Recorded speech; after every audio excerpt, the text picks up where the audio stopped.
Learned helplessness is the giving up reaction, the quitting response that follows from the belief that whatever you do doesn't matter.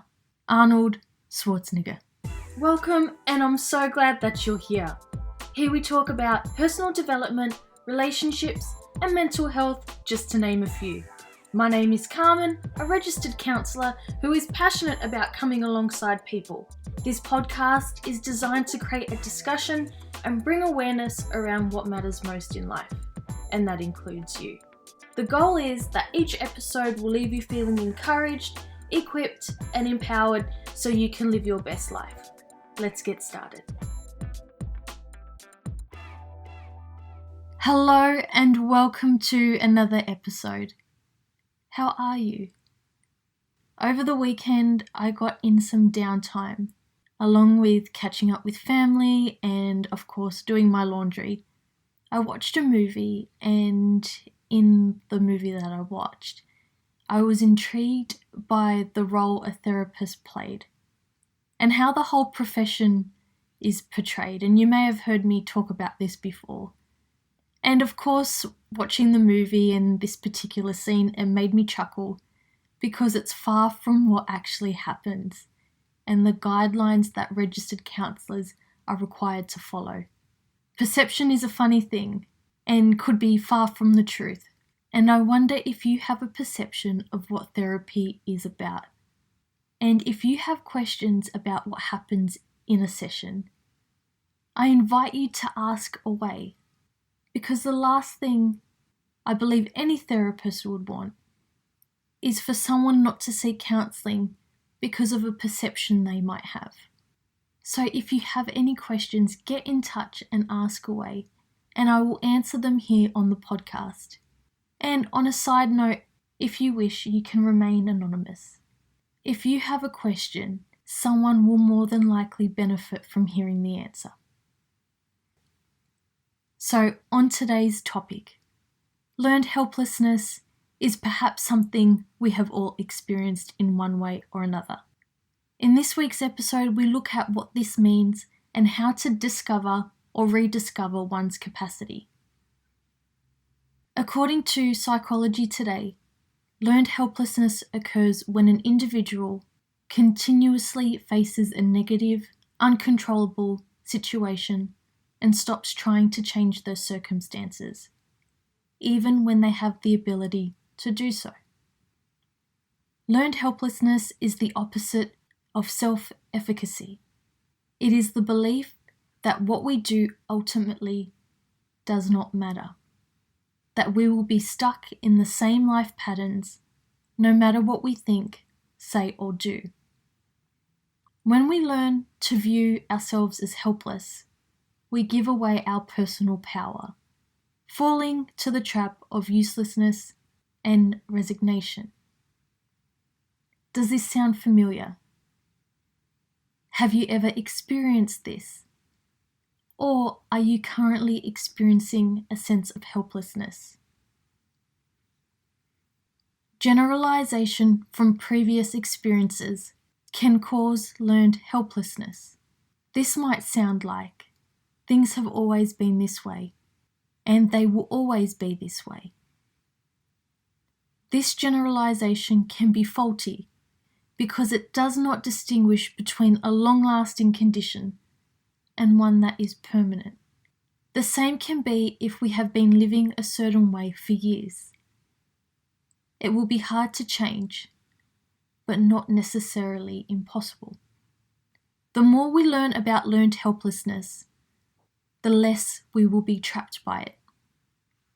The thing is, we don't need to be in captivity to behave as though we are.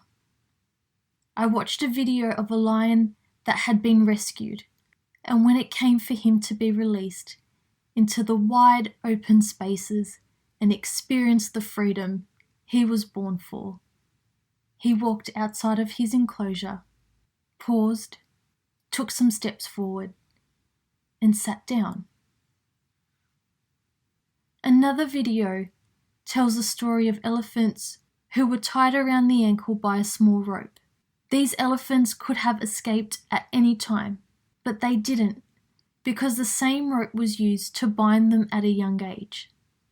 And as they grew, they were conditioned to believe that they couldn't escape, which is far from the truth.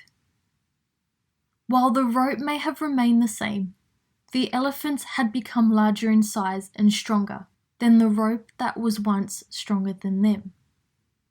However, the elephants were not aware of this. Could it possibly be that change and freedom scare us? Because it's unfamiliar. How do we open the space of possibility that can be helpful? Here are some things to consider. Knowledge is power.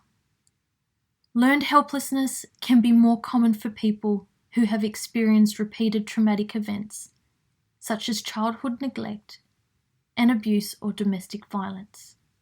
Knowledge can empower us and help us to understand the symptoms of what we have experienced. Choose to turn up.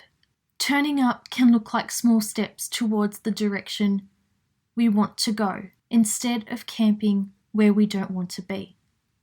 Movement can help build confidence and momentum. Being kind to ourselves. Self-compassion is treating ourselves as we would someone we care about. This can look like working at developing a positive and kinder inner dialogue. Knowing our worth. The past can remind us of our mistakes and shortcomings, but it can also serve as a reminder of what we have achieved, overcome, and our capacity. Our choices do not influence our worth. Knowing our worth can influence how and what we choose. Ask for help. Sometimes there is more than one way of doing things. So let's ask questions. Another consideration may be cognitive behavioural therapy, which is also known as CBT, which can help explore the origin of helplessness and addressing related behaviours. So on a finishing note, has helplessness been a part of your narrative? If it has, what is that one step forward that you can make today?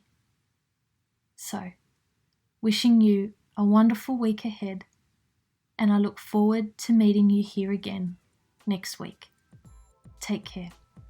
So that's it for today's episode. As always, I'm grateful for the opportunity to come alongside you. If you know someone who might benefit from hearing this episode, why not share it with them? And don't forget to subscribe to the podcast so you don't miss an episode. For more content or to learn about the services I provide, head over to carmendebono.com.au, and I look forward to coming alongside you again next Wednesday.